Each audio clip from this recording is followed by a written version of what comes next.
I gave her everything. Not in pieces. Not in hesitation.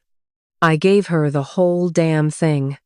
My heart, my loyalty, my time, my belief in forever. And she took it. With soft hands, warm smiles, and empty promises. She held it like it meant the world. Until someone shinier came along. And she let it slip.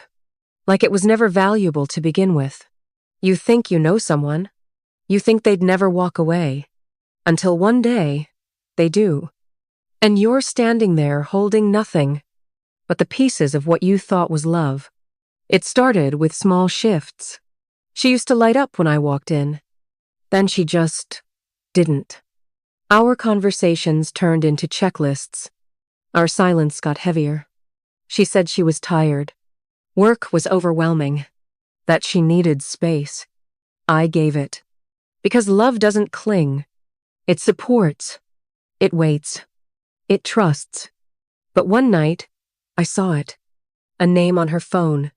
One I didn't recognize. I didn't snoop. I didn't ask. I waited.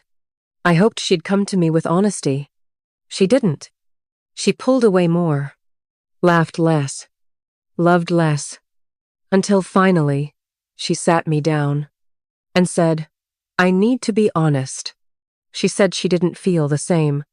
That she met someone else. That it wasn't planned. That she was confused. That she never meant to hurt me. But she did. And every word shattered something inside me. I didn't scream. Didn't beg. Didn't ask her to stay. I just stood up. Told her I hoped she found what she was looking for. And walked out.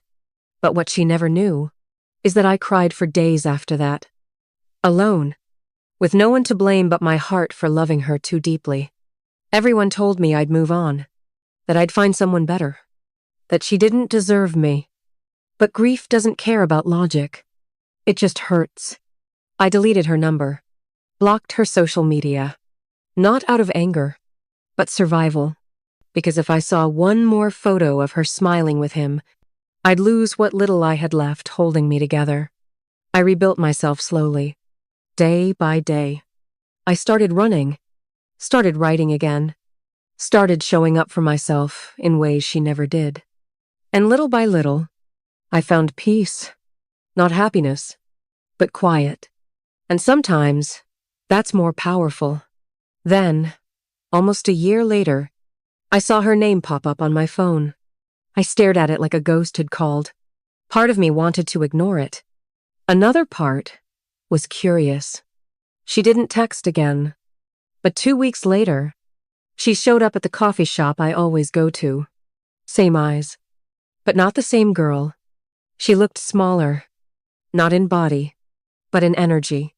Like life had humbled her. Like regret had been chewing at her for a while. She walked up slowly. Hands tucked into the sleeves of a sweater I once bought her. Told me she didn't expect me to talk, but she just wanted to say what she should have said months ago. She said he left her. That the new guy wasn't what she thought. That the excitement died fast. That he never saw her the way I did. She said she missed my consistency. My warmth. The way I remembered her coffee order and kissed her forehead every morning. I let her speak. Because she needed to say it. And maybe I needed to hear it. But I didn't interrupt. Didn't jump to fix her sadness. Because I'm not that guy anymore. The one who breaks to keep someone else whole. When she finished, she looked at me with hopeful eyes. And I could see it. She thought I'd reach out. That I'd say, let's try again. That I'd still be waiting. But I wasn't. I had already buried the version of myself that begged for her love. And I wasn't digging him back up. I told her I appreciated the apology. That it took courage to face what she did. But I also told her this. You didn't break me. You taught me. You taught me that giving your heart to someone who doesn't know how to carry it hurts more than being alone. Her lips trembled.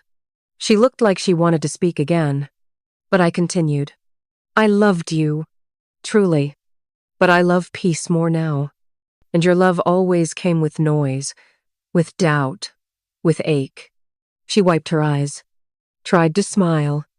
but it was one of those sad smiles, the kind people give when they realize they showed up too late. She asked if we could still talk, maybe be friends. I looked down at my coffee, then up at her, and said, "We were never meant to be just friends. That would only hurt us both again."